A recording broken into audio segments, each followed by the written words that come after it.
আসসালামু আলাইকুম। আমি আজকে পুডিং বানাবো, তার জন্য ক্যারামেল তৈরি করে নিচ্ছি। এরপর দুধের মধ্যে গুঁড়া দুধ, চিনি, পরিমাণ মতো চিনি দিয়ে জাল করে নেব। একটু একটু ঘন করে জাল করে নেব। এরপর 5টা ডিম নিলাম। 5টা ডিম আমি এখন ফেটিয়ে তারপরে বিট করে নেব।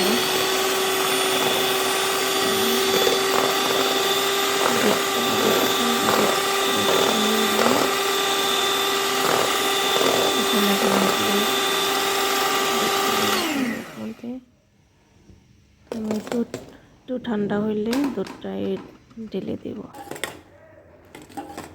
দেখুন এরকম হলে বিট করা বন্ধ করে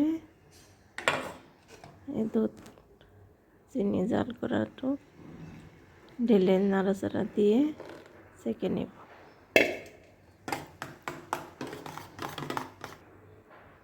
একটু ভ্যানিলা এসেন্স দিয়ে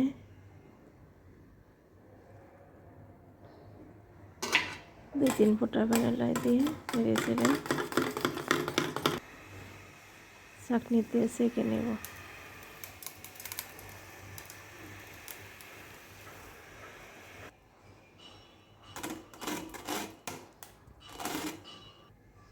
এখন আমি একটু পানি দিয়ে দিলাম এক কোর পর্যন্ত, জানি বাটির একবারে নিচে থাকে।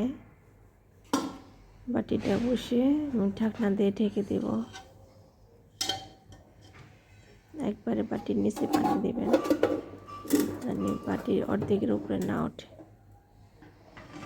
এরপর ঢেকে দিয়ে 2-3টা সিগন্যাল দিয়ে নামিয়ে 10 মিনিট মিডিয়াম আছে। তারপর নামিয়ে দেখবো ক্যারামেল হয়ে গেছে। যদি না হয় তাহলে আরেকবার দিবেন, তাতে হয়ে যাবে। আমি এখন দেখলাম চাকু দিয়ে পুডিংটা হয়ে গেছে, চাকুতে লেগে থাকে নাই। এরপর আমি ঢেলে দিলাম। অনেক সুন্দর হয়েছে, ট্রাই করে দেখতে পারেন। আশা করি সবাই ভালো থাকবেন। আল্লাহ হাফেজ।